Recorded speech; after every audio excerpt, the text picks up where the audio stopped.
Buenos días, bienvenido a esta clase de Cálculo 2 para Ingeniería en la Universidad de Santiago de Chile. En esta primera clase revisaremos el concepto de suma de Riemann, que es la antesala de la integral definida o integral de Riemann, que viene a ser el primer concepto importante de este curso y que estaremos utilizando prácticamente hasta el final del semestre. Dicho esto, veamos qué es lo que nosotros queremos hacer realmente. Es introducir la notación de sumatoria con la letra griega sigma y describir la suma de Riemann de una función definida sobre un intervalo compacto. Aquí tenemos que realizar algunas correcciones.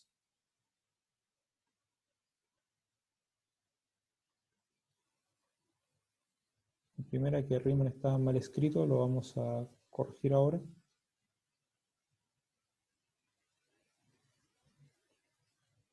Segundo, que cuando decimos una función sobre un intervalo compacto se refiere a una función cuyo dominio es un intervalo cerrado y acotado desde A hasta B. A y B números reales, A menor que B, que toma valores reales. Para definir la suma de Riemann no necesito más condiciones sobre la función. Sin embargo, si yo quiero que este proceso funcione correctamente, sí debería imponer alguna condición adicional, pero eso lo veremos más adelante. Y con esto vamos a examinar el proceso de aproximación de área bajo una curva por medio de área de rectángulo. Nuestra primera pregunta es más bien de tipo geométrico. En la figura tenemos un campo con una siembra de trigo separada de otra región por un camino. Y una pregunta razonable es, ¿cómo determinamos el área que en esta imagen está por debajo del camino? ¿Cuál sería la propuesta de ustedes para encontrar eso?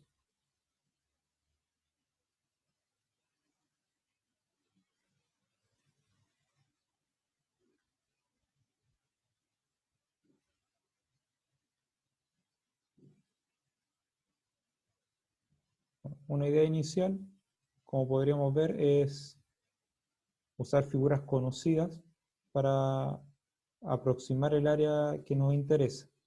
Por ejemplo, si colocamos distintos rectángulos dentro de la región que queremos calcular su área, vamos a encontrar un valor aproximado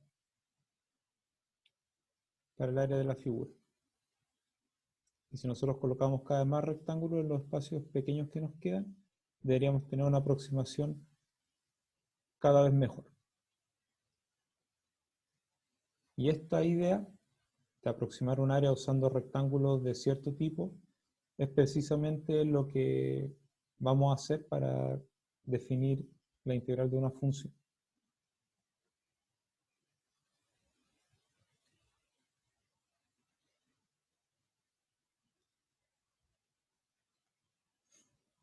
Bien, el concepto de sumatoria, ustedes lo han revisado en un curso de álgebra 1, por lo tanto parte de la clase lo vamos a aprovechar como un repaso, vamos a avanzar de forma bien rápida. Si nosotros tenemos una suma de una cantidad finita de términos, que son a sub 1, a sub 2, a sub 3 y así sucesivamente hasta a sub n, lo único que varía es el subíndice, que toma todos los números enteros desde 1 hasta n. Entonces nosotros lo podemos notar en forma más compacta con una sumatoria. Usamos la letra griega sigma, colocamos a sub k, donde k es el índice que varía desde 1 hasta n. Así lo que está a la izquierda es una notación compacta que la vamos a aprovechar de aquí en adelante. Por ejemplo, la suma de los 11 primeros cuadrados perfectos es una suma donde el término general es k cuadrado y k varía desde 1 hasta 11.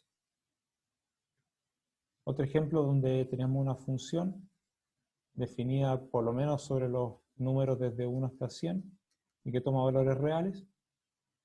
Entonces la sumatoria desde 1 hasta 100 de f de i es f de 1 más f de 2 más f de 3 y así sucesivamente hasta f de 100.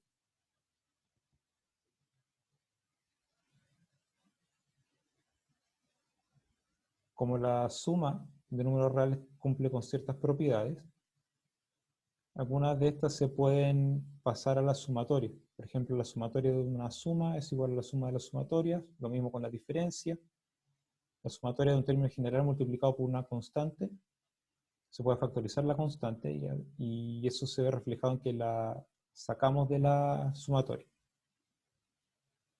Y la sumatoria de una constante, donde k varía desde 1 hasta n, es decir, estamos sumando n veces una misma constante, el resultado de eso es n por c.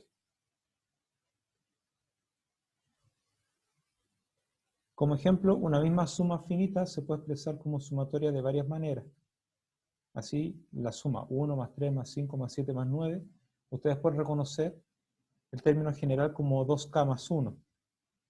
Y en ese caso, para obtener los números impares desde 1 hasta 9, tenemos que reemplazar k desde 0 hasta 4. De igual manera, ustedes también podrían haberlo escrito como 2k menos 1. En este caso, el k varía desde 1 hasta 5, para obtener los números desde 1 hasta 9, impares. También podrían haber dicho, bueno, el término general es 2k menos 3, solo que en este caso tenemos que reemplazar el k desde 2 hasta 6, y también funciona. O bien hubieran propuesto 2k más 7, empezando con k igual menos 3, y llegando hasta k igual 1. A pesar que esto es poco usual, empezar una sumatoria con un número entero negativo, por lo menos la notación aguanta hacerlo de esa manera. Esto será útil más adelante, ver que existe una forma bien precisa de cambiar o ajustar el índice de la sumatoria y junto con ello modificar adecuadamente el término general. Es una propiedad que a veces en álgebra 1 le llaman como la propiedad del reloj. Esa propiedad la vamos a comentar nuevamente cuando la necesitemos, sobre todo en un contexto de series debería ser bastante útil. Revisemos ahora algunas sumas notables. La suma de los primeros números naturales. Si ustedes quieren calcular 1 más 2 más 3 más 4 más 5 y así sucesivamente hasta n, tienen que realizar n menos una sumatoria.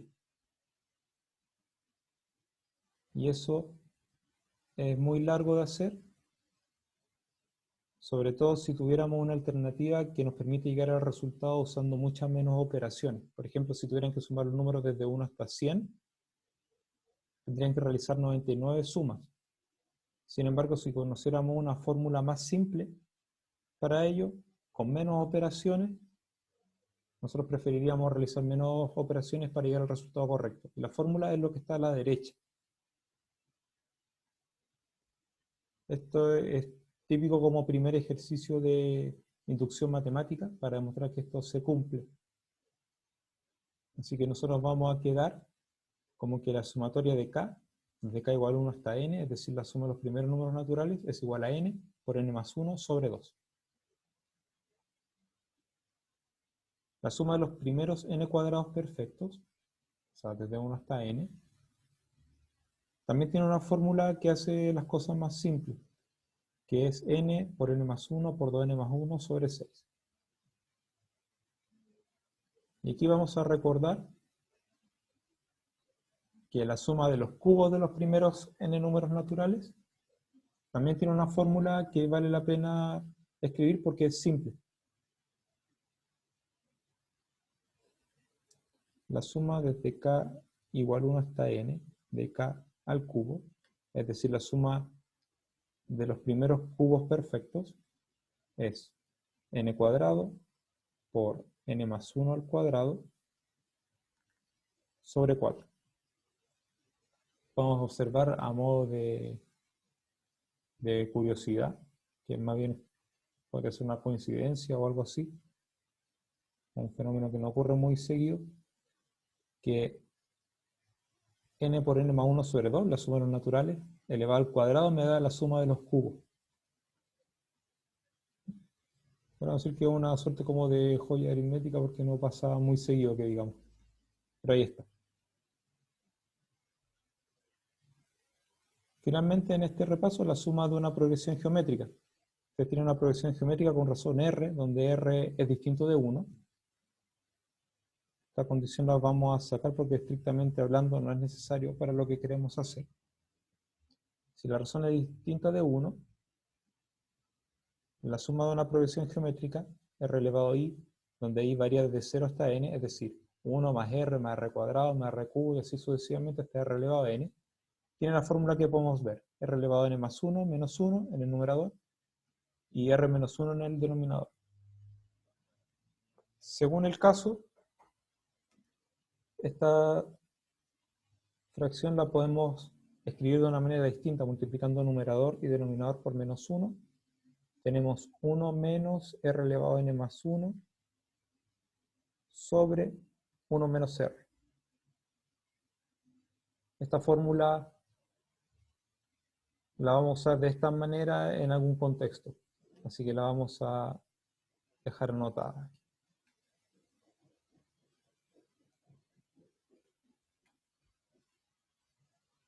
Ahora sí, pasamos del repaso sobre sumatoria al primer concepto importante para definir la suma de Riemann, que son las particiones. Recordemos lo que nosotros queremos hacer. Tenemos una función definida sobre un intervalo cerrado y acotado que toma valores reales.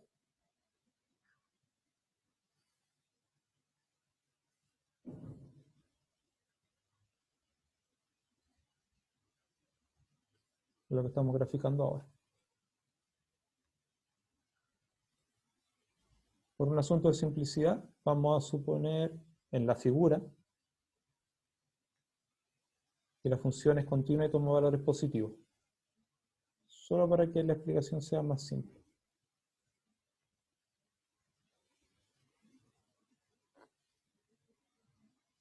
Nosotros estamos interesados en encontrar el área bajo la curva. Y para eso vamos a dar algunas definiciones. Primero nos vamos a concentrar en el intervalo, olvidándonos de momento de los valores que toma la función. Así vamos a colocar ahora a la derecha un intervalo desde A hasta B.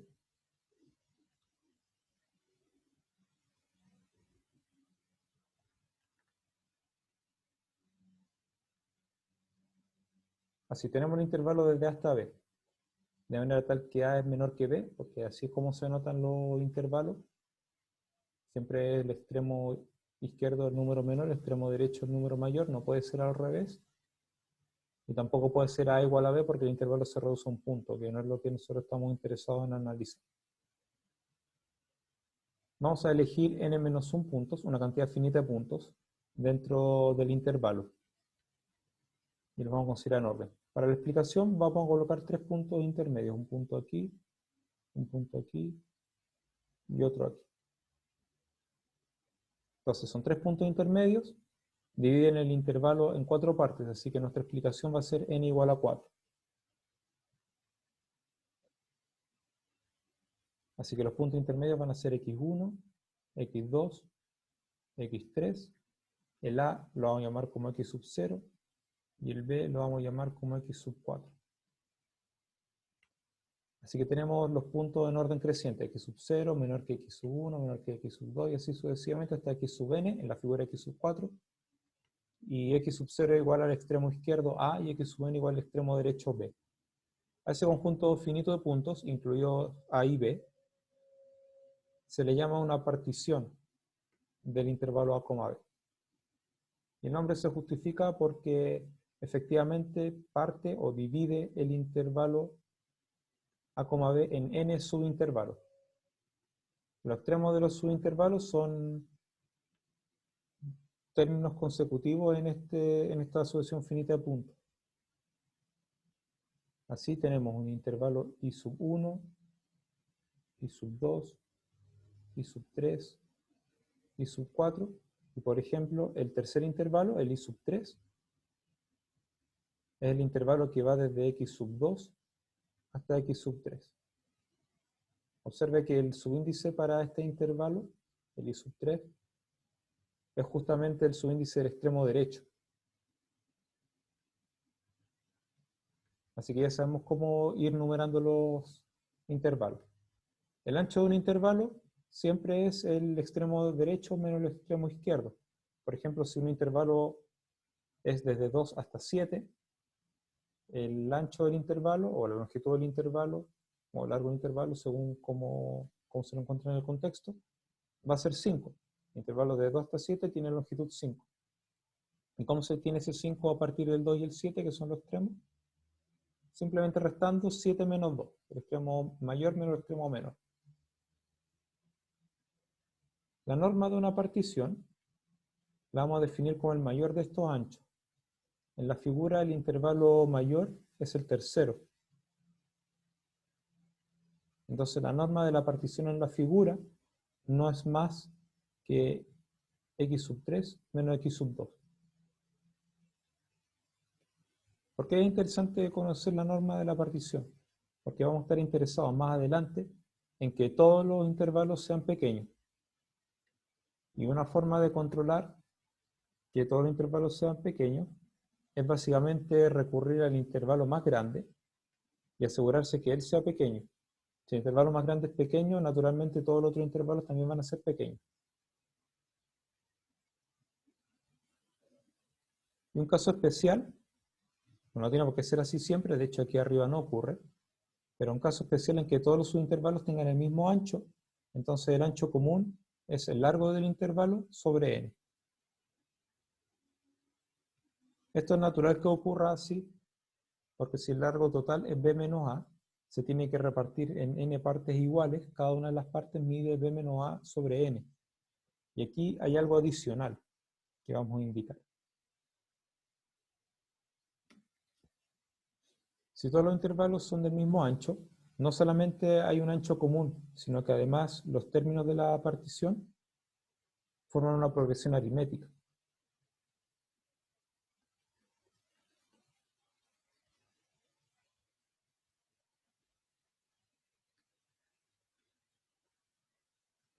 Y por lo tanto nosotros podemos escribir de manera bien simple cuál es el término k'ésimo. Para llegar al término x sub k, ustedes simplemente se ubican en el extremo izquierdo, en el a, que es el x sub 0, y tienen que moverse o bien saltar k veces hacia la derecha. Más k veces el largo del intervalo, que es b menos a sobre n. Así que tenemos una fórmula propia de una progresión aritmética. El k'ésimo punto de la partición es a, el extremo izquierdo, más k veces b menos a sobre n. Son k saltos, cada uno mide b menos a sobre n. Y esto lo vamos a utilizar también en distintos ejemplos.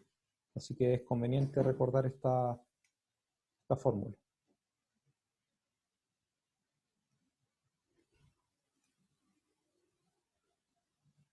Y tenemos un ejemplo. En un intervalo desde 0 hasta 4, vamos a definir tres particiones distintas. La primera, que usa unos 3 puntos intermedios dados por números decimales. Aparentemente, no sé si decir la menos regular de todas, pero ahí está. Después una partición P, también con 3 puntos intermedios, que se ve más regular todavía. La partición Q, con 7 puntos intermedios, también se ve bastante regular en cómo está distribuido los puntos. Nos vamos a concentrar en la partición, la primera, la partición O. Como son 3 puntos intermedios, 5 puntos en total, básicamente tenemos n igual a 4.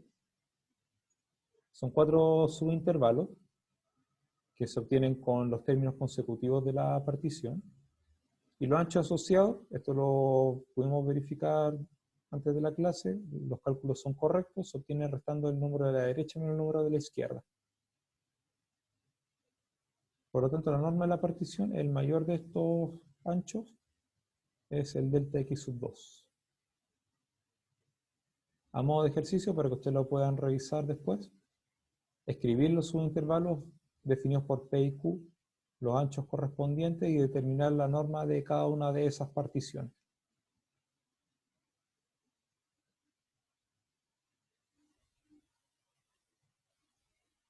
Bien, ahora sí.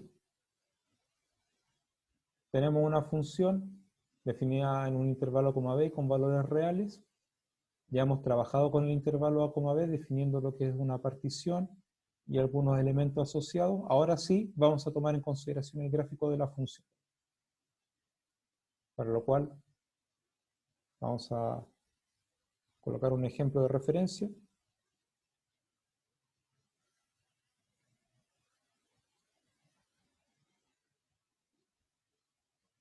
Ejemplo,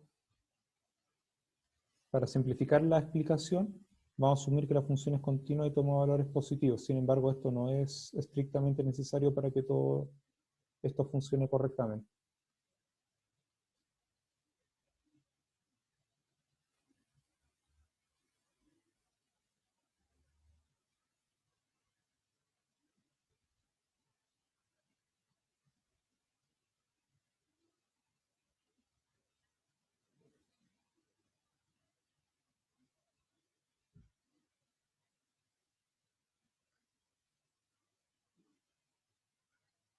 Vamos a elegir una partición.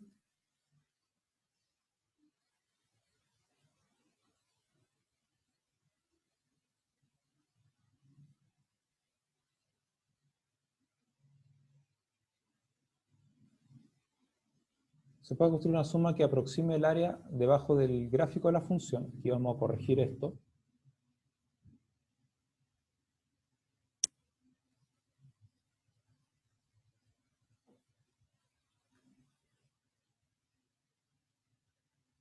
Vamos a construir una suma que aproxima el área debajo del gráfico de la función, donde y igual f de x se define sobre a, b. Vamos a tener que dar algunas precisiones que van a aparecer a lo largo del proceso. Bien, en primer lugar, en cada intervalo de la partición vamos a elegir un punto C sub k. Puede ser cualquier punto dentro. Entonces nosotros vamos a marcar aquí C sub 1, aquí vamos a marcar C sub 2, por aquí vamos a colocar un C sub 3, y aquí un C sub 4. No tiene por qué ser punto medio, por eso aquí los pusimos de cualquier manera. Cada punto, en cada intervalo de la partición, a su vez, define un punto en el gráfico. C sub k, f de C sub k. La altura viene dada por la función aplicada en el punto que hemos elegido. Y esos puntos los vamos a usar para levantar un rectángulo de forma vertical. Entonces, en el primer intervalo, el ancho del rectángulo es el intervalo mismo. Y la altura viene a ser para alcanzar el punto que hemos marcado con azul. Es decir, la altura viene dada por f de C sub k. En el segundo intervalo hacemos lo mismo. El ancho viene a ser el segundo intervalo de la partición y la altura viene dada por el f de C sub 2. En el tercer intervalo lo mismo.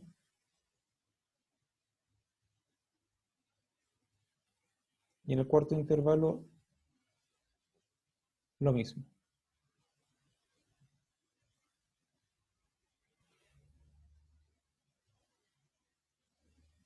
Entonces nuevamente se levanta un rectángulo vertical tomando el intervalo desde x sub k menos 1 hasta x sub k como base, hasta tocar de nuevo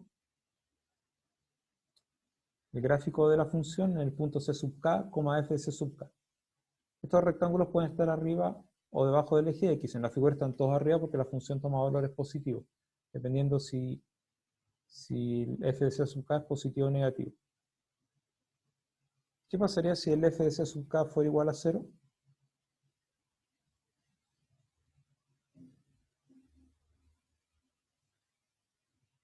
Bueno, como respuesta a esto, si el f de c sub k fuera igual a 0, en geometría se dice que el rectángulo degenera en un segmento.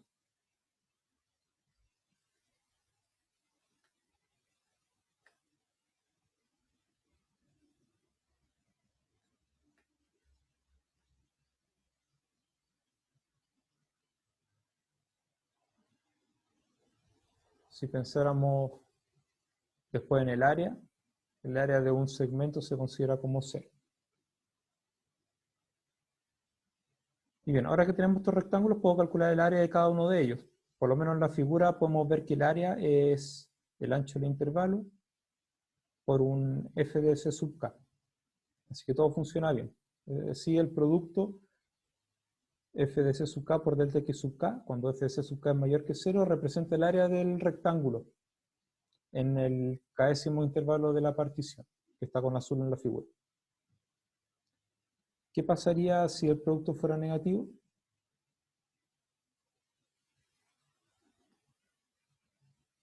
Bueno, tenemos un producto que es negativo, f de c sub k es negativo, el largo del intervalo es positivo, el resultado es negativo.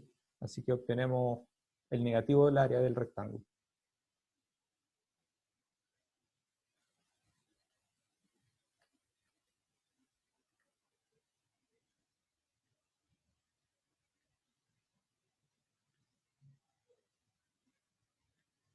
Y si f de c sub k fuera igual a 0, como comentamos anteriormente, estamos pensando en el área de un segmento, eso es igual a 0.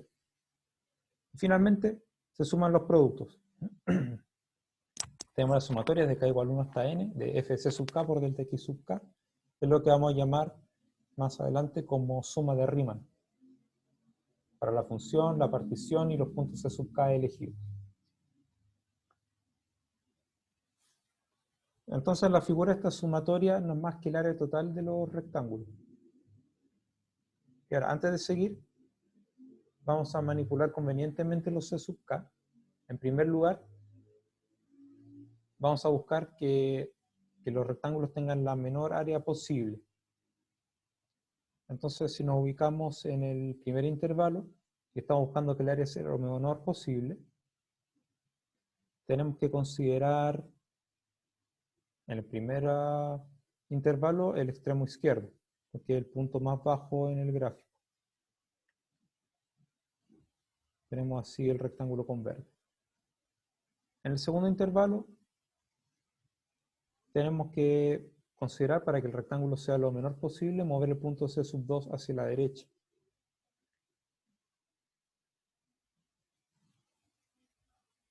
En el tercer intervalo tenemos que mover el C sub 3 hasta un punto que es el más bajo, lo cual me da el rectángulo que estamos ubicando ahora. Y en el C sub 4 tengo que considerar el extremo de la izquierda.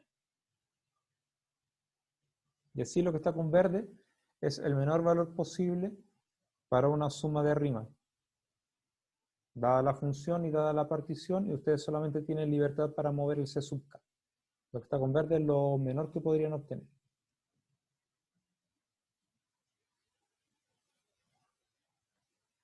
Siguiendo el mismo razonamiento, si nosotros buscáramos ahora el valor más grande posible para la suma de Riemann, recordemos que la función y la partición están fijas, ustedes solo tienen derecho a mover los C sub k.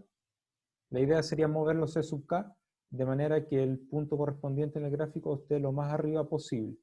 Y en ese caso, vamos a tener un primer rectángulo, como el que vemos en la figura. El segundo intervalo conviene mover hacia la izquierda el C sub k, como extremo izquierdo del intervalo. En el tercero también conviene moverse hacia la izquierda, obtenemos un tercer rectángulo. Y en el cuarto conviene moverse hacia el extremo derecho.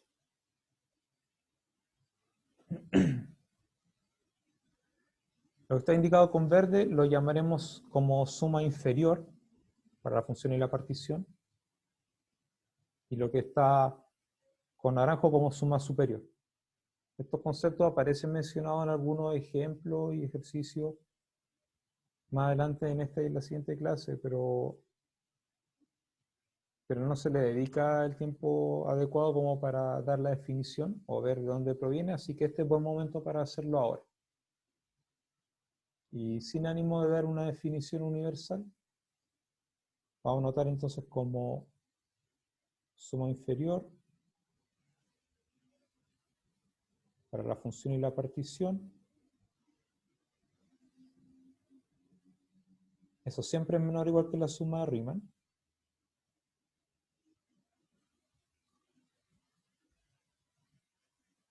Y a su vez, esta es siempre menor o igual que la suma superior. para la función y la partición. En otras palabras, estamos diciendo, y esto se nota en la figura, que la suma de Riemann se mueve entre la suma inferior y la suma superior. Hay un cierto espacio de oscilación dentro del cual se mueve la suma de Riemann. Y bien, aquí tenemos el bosquejo de la construcción, así que hemos cumplido con eso. La suma S subíndice P de F, definido como la sumatoria desde k igual 1 hasta n, de fc sub k por delta x sub k, se llama la suma de Riemann de la función en el intervalo a, b asociada a la partición P. Estrictamente hablando, depende de la función que trae consigo el intervalo a, b, depende de la partición y depende también de los c sub k elegidos. Sin embargo, llamarle suma de Riemann de la función en el intervalo a, b asociada a P y a los c sub k es un nombre demasiado largo, y anotar todo eso en la notación que tenemos aquí también sería sobrecargar en exceso. Así que simplemente lo vamos a denotar como S sub P de F. Bien, ya hemos comentado, el valor de la suma de Riemann depende de la función, el intervalo donde está definida, la partición y los puntos C sub K. Y usualmente, o sea, no siempre, pero en muchos ejemplos, nosotros vamos a trabajar con particiones donde todos los intervalos tienen el mismo largo. Así, el delta de x sub k se puede escribir simplemente como un delta sub x para cada k. Que este viene a ser el b menos a sobre n del cual habíamos hablado anteriormente. No todos los ejemplos son así, pero la gran mayoría van a ser de esa manera.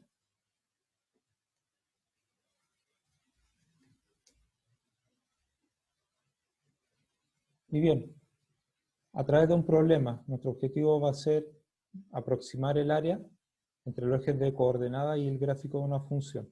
Es decir, vamos a ver un ejemplo particular para encontrar el área abajo de una curva, y para eso nosotros vamos a aprovechar las sumas de Riemann.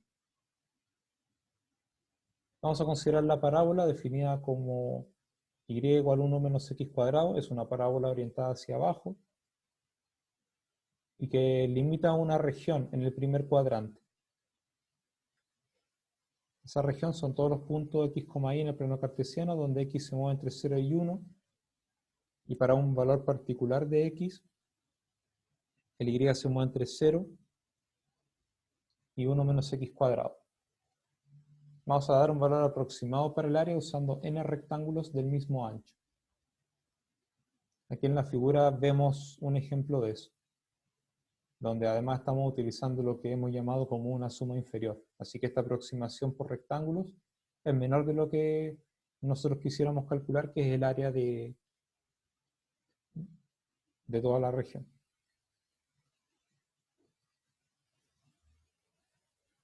Y bien, aquí también tenemos que corregir algo. Se divide la región. Entonces vamos a anotar aquí. Aquí se divide el área, y el área le llaman como A. El área es un número, y lo que nosotros estamos haciendo no es dividir el área, sino que estamos dividiendo la región.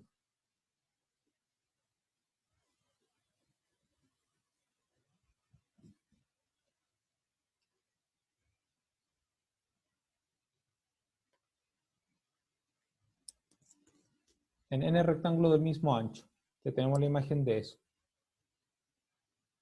Y aquí utilizamos la fórmula que mencionamos para un k-décimo punto en alguna parte. Como los extremos del intervalo son 0 y 1, el largo del intervalo es 1, y por lo tanto el largo de cada uno de los intervalos pequeños de la partición es 1 sobre n. Y con eso recuerden que nosotros podemos encontrar el k-décimo punto de la partición. Si delta x es 1 menos 0 sobre n, es decir, 1 sobre n, el x sub k es el extremo izquierdo, más k veces el largo de uno de esos intervalos. Y eso es k sobre n. Cuando k varía desde 0 hasta n por los números enteros, obtenemos los puntos de la partición. 0, 1 sobre n, 2 sobre n, 3 sobre n, y así sucesivamente hasta el último que es n sobre n igual 1. Son n más 1 puntos que determinan n intervalos.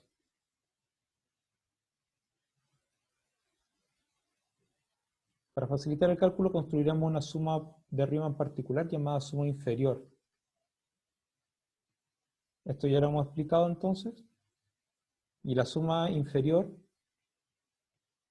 en particular en este ejemplo, es fácil porque la función es decreciente. Nosotros vimos en la figura, y se puede mostrar también a partir de la fórmula, que esta función es decreciente en el intervalo desde 0 hasta 1. Por lo tanto, más que hablar de una suma inferior, estamos usando una suma donde los c sub k son los extremos derechos. En cada subintervalo vamos a elegir el extremo derecho. Y eso dice que el c sub k es igual a x sub k. Y como ya vimos anteriormente, eso es k sobre n. La altura del késimo intervalo es f de c sub k igual f de k sobre n. Eso es 1 menos, abre paréntesis, k sobre n al cuadrado, y eso es 1 menos k cuadrado sobre n cuadrado, que es lo que nosotros vamos a ingresar en la fórmula. Por lo tanto, el área del intervalo késimo es f de c sub k por delta x. Recuerden que todos estos son iguales, y ya lo hemos escrito arriba. Esto es 1 menos k cuadrado sobre n cuadrado por 1 sobre n. Esencialmente lo mismo que está escrito aquí al final de la página. Esto es lo que nosotros escribimos dentro de la sumatoria.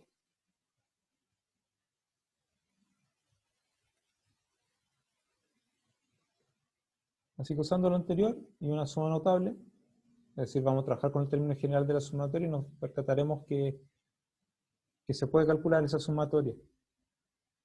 Vamos a tener lo siguiente.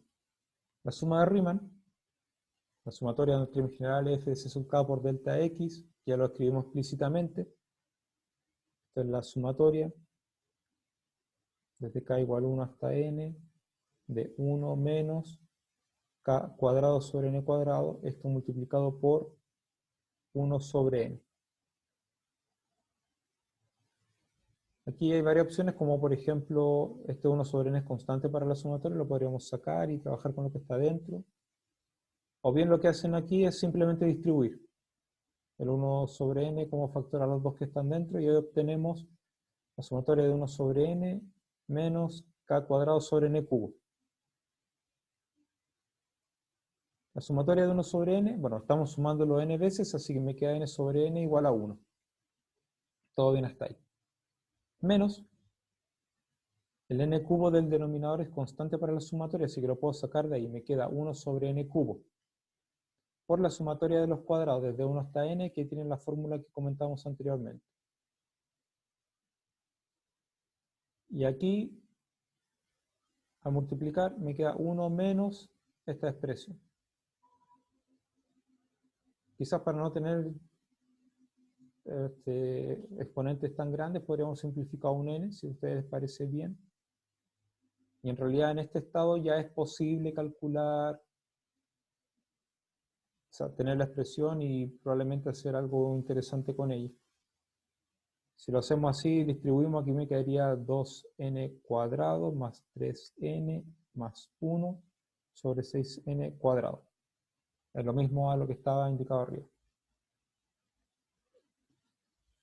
Entonces lo que tenemos aquí como suma de Riemann, para la función y para el intervalo, para la partición que hemos considerado, quiero decir, y los extremos derechos, ya tenemos una fórmula explícita dependiente de n para la suma de Riemann, o para el área de los rectángulos. Y aquí viene la pregunta interesante. ¿Qué pasaría si aumentamos la cantidad de subintervalos, el número n?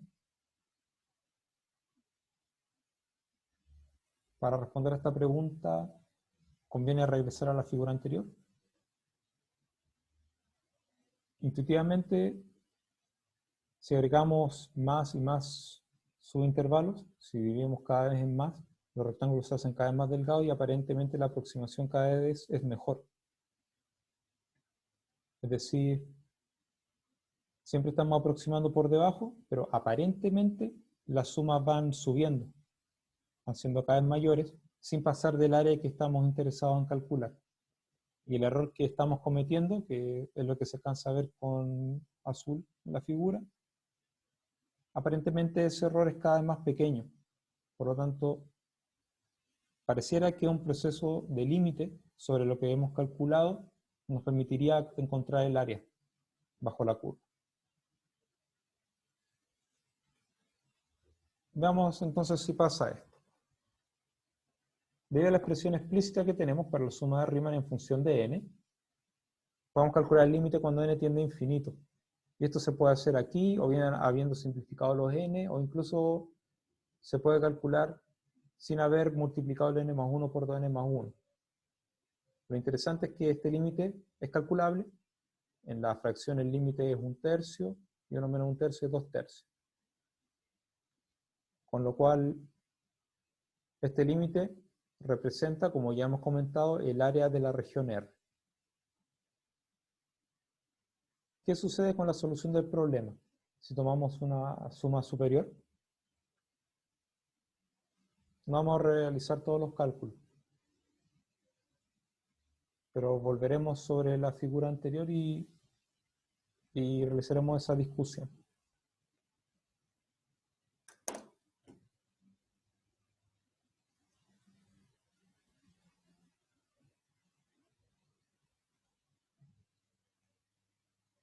Si consideramos una suma superior, que vamos a intentar diseñar aquí,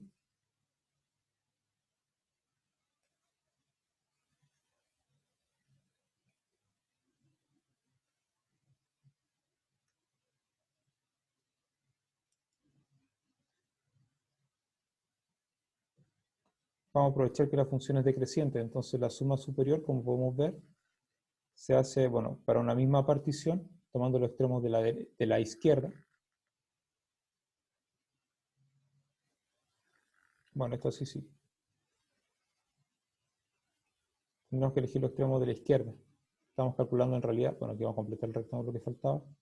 Estaremos considerando más área que la de la región R. Bueno, eso continúa.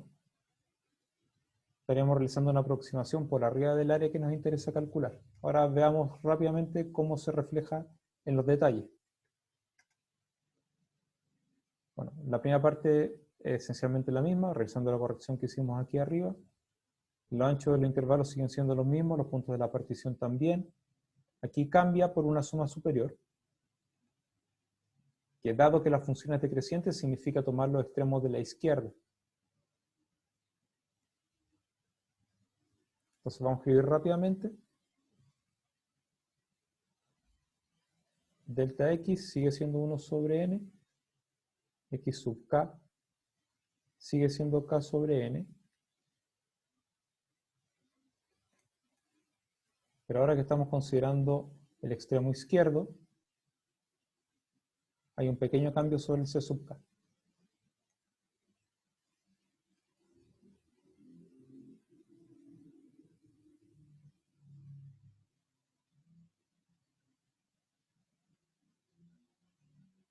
Ya no me sirve el x sub k porque era el extremo derecho del intervalo, tengo que ir al extremo izquierdo.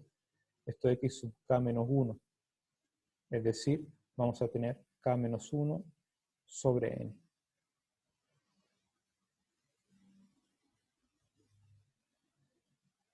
Ahora vamos a tener f de c sub k como 1 menos, abre paréntesis, k menos 1 sobre n al cuadrado.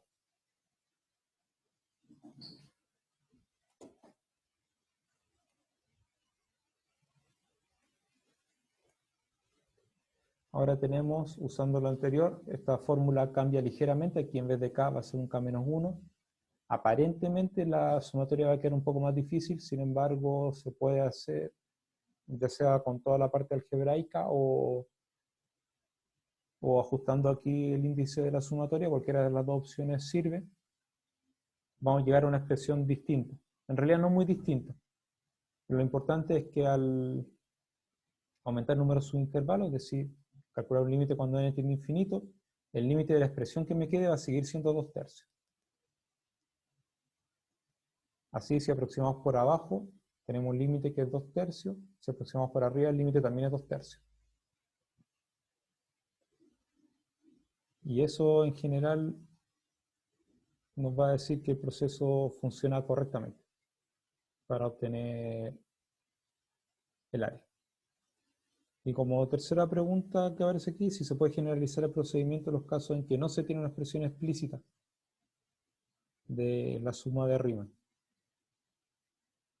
Bueno, probablemente vamos a citar algunas condiciones sobre la función. Sin embargo, incluso en casos donde la función no sea tan simple y por lo tanto la sumatoria no se pueda calcular, bajo ciertas circunstancias nosotros vamos a estar en condiciones de decir que eso converge a algún número, que ese límite existe y que ese número va a representar el área abajo de la curva.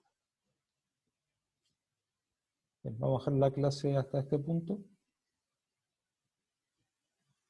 Así que muchas gracias por su atención. Nos estamos encontrando en una próxima clase.